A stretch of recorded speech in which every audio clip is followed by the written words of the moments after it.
প্রথমবার সবাইকে মোমো বানিয়ে খাওয়ালাম, আর প্রথমবারেই যে এত পারফেক্টভাবে মোমো বানাতে পারবো সেটা তো আমি কখনোই ভাবিনি। সো হ্যালো এভরিওয়ান, আসসালামু আলাইকুম। আশা করি আপনারা সবাই ভালো আছেন। আলহামদুলিল্লাহ আমি অনেক বেশি ভালো আছি। মোমো আমার খুবই পছন্দের একটা জিনিস, খেতে তো ভীষণই ভালোবাসি আমি এই জিনিসটা। বাইরে তো সবসময় মোমো খাওয়া হয়, ভাবলাম আজকে বাসায় নিজের হাতে বানিয়ে মোমো তারপরেই খাবো। কেন জানি বাইরের মোমো খেয়ে আমার একদমই মন ভরে না, এই জন্য ভাবলাম আজকে বাসায় বেশি করে ভেতরে মাংস দিয়ে তারপরে মোমো বানাবো। আর বাসায় বানানো যে কোনো খাবার খেতে অনেক বেশি মজা লাগে, আর সেইটা শরীরের জন্য খুবই ভালো। আর মোমো খুবই হেলদি একটা খাবার, আমার কাছে সেইটাই মনে হয়। আর মোমো বানানোর জন্য প্রথমে আমি ময়দার মধ্যে সামান্য পরিমাণ লবণ আর নর্মাল পানি দিয়ে সুন্দর করে একটা ডো বানিয়ে নিয়েছি, আর সেইটা কিছুক্ষণের জন্য ঢাকনা দিয়ে ঢেকেও রেখেছি। এরপরে মাংসটা আমি ছোট ছোট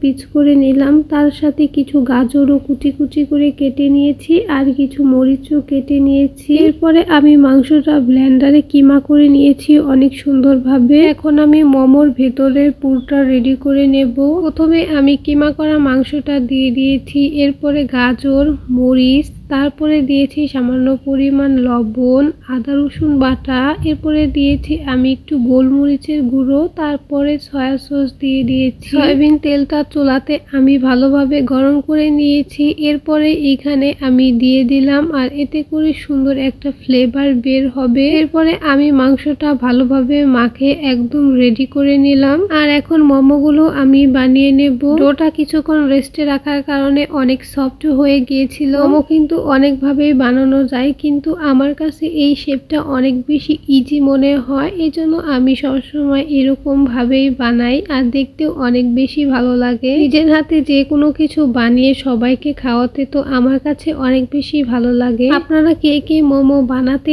আর খেতে খুবই পছন্দ করেন অবশ্যই কিন্তু তারা আমাকে কমেন্ট করে জানাবেন। যাই হোক, এই তো একে একে আমি সবগুলো মোমোই বানিয়ে নিয়েছি, আর আমার অনেকগুলো মোমো হয়েছিল, দেখতে কিন্তু অনেক বেশি ভালো লাগছে। এখন মোমোগুলো আমি স্টিম করে নেব, তার জন্য চুলাতে গরম পানিও করে নিয়েছি, একটা ছাঁকনি দিয়েছি উপরে, আর ছাঁকনিতে হালকা একটু তেল ব্রাশ করে দিয়েছি। এরপরে আমি মোমোগুলো দিয়ে ঢাকনা দিয়ে ঢেকে রেখেছিলাম। তারপরে এই তো আমার মোমোগুলো হয়ে গেছে। মোমোগুলো এখন আমি হাত দিয়ে তুলে নিচ্ছিলাম। আর মোমো খাওয়ার জন্য আমি বাইরের দোকান থেকে একটা সস কিনে এনেছিলাম, এই সস দিয়ে মোমো খেতে তো অনেক বেশি ভালো লাগে। এটা হলো ধনিয়া পাতার সস। যাই হোক, মোমোগুলো খেতে কিন্তু আসলে অনেক বেশি মজা হয়েছিল। আজকের ভিডিওটা ছিল এ পর্যন্তই। মোমোর রেসিপিটা আপনাদের কেমন লাগলো সবাই অবশ্যই কমেন্ট করে জানাবেন। সবাই ভালো থাকবেন, সুস্থ থাকবেন। আল্লাহ হাফেজ।